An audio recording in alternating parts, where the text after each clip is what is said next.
In the very beginning, my wife and I decided that this was something that we wanted to do, so I went to the city to rent ice and just went and did it. This is a special needs hockey program for kids with autism, Down syndrome. The idea is to give them a venue to play hockey. Well, as far as my oldest son, because he had autism, I thought that's not really a great reason for him not to be able to play.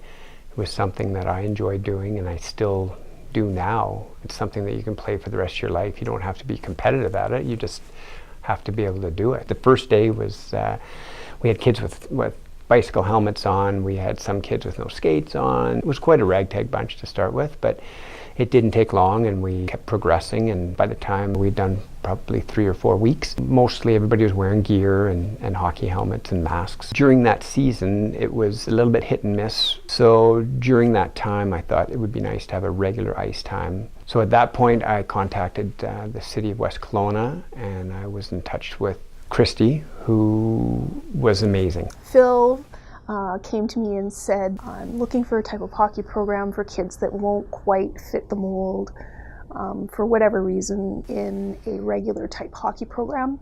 We thought, oh, well, we don't offer anything like this. No one in the Valley offers anything like this. And if we have this parent that's totally gung-ho to take it and run with it, and all we need to give them is ice time, then let's go for it. We didn't really know how many kids we would have for sure.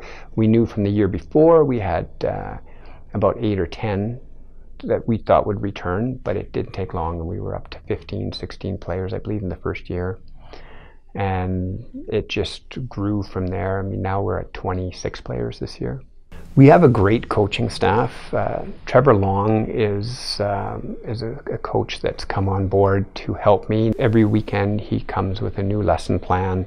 We've always made sure that the lesson plans fit everybody's skill set. So we make sure that the youngest kids who are new to skating get what they need all the way to the strongest players. We had my son in the minor hockey programs, and he just couldn't cope with the structure and the fact of winning and losing.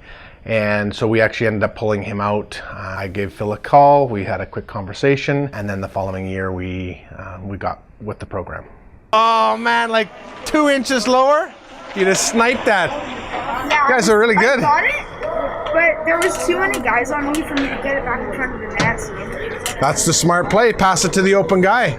Keep that guys up. You guys will be scoring lots. What's happened with our Wildcats program, because we started in 2006, some of our players at the time were 14 years old or even older.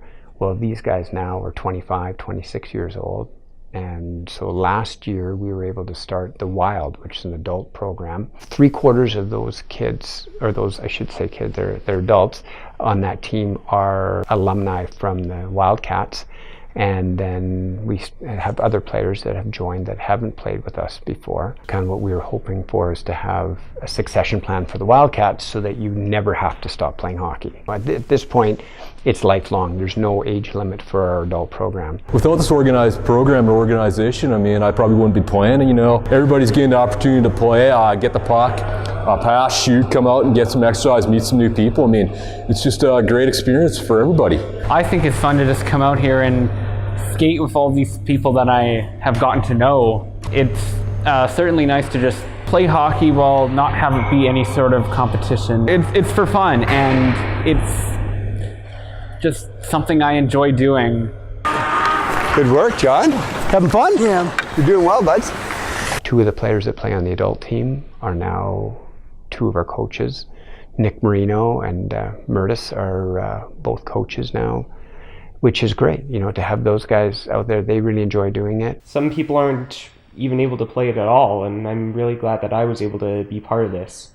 I'm really glad that as years went by, I started helping more, and it's just a real pleasure. It's always a good feeling to help out others.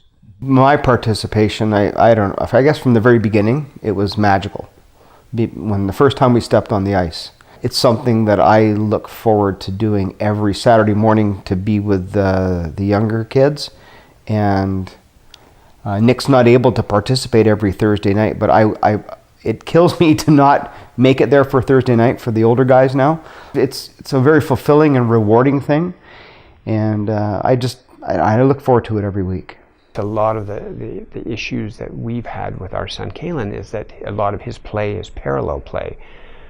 He probably doesn't want to just parallel play, but he doesn't really know how to engage with other people to play together. Whereas with hockey, you're doing it together. You pass the puck to each other, you celebrate goals together. That's one of the biggest things that I find for my son is that he is part of a team.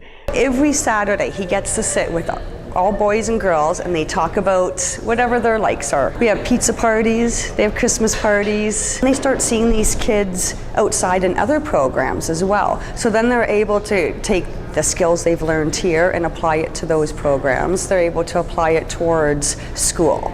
A challenge with having him on a regular team, it wouldn't work, or in a regular sport. We've tried that before. It just makes his differences more pronounced, whereas the hockey team, it's so inclusive and everyone's so welcoming. People don't care if your kid is scoring a goal, if they're distracted. It's really accepting. The thing that still amazes me is that you've got kids that want to take this black piece of rubber and put it into a net.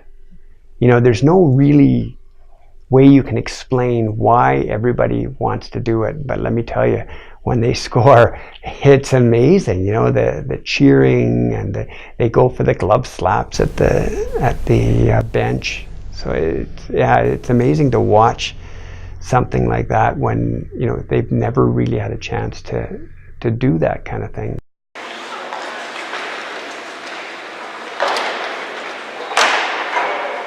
Phil's a great person. There isn't a day that goes by that you know, somebody might come with a certain challenge for him and he's got a response for it. Phil always has a smile. He embraces the kids, he engages the kids, he, you know, talks to them, wants to know about them, and he just, you know, gives everything of himself to that team. A lot of these people, I mean, if they would have went to anywhere else, I mean, they would have been turned down, and people would have said, why are you coming here? This is not for you, just leave. But, you know, without Coach Phil, I mean, we wouldn't be where we are.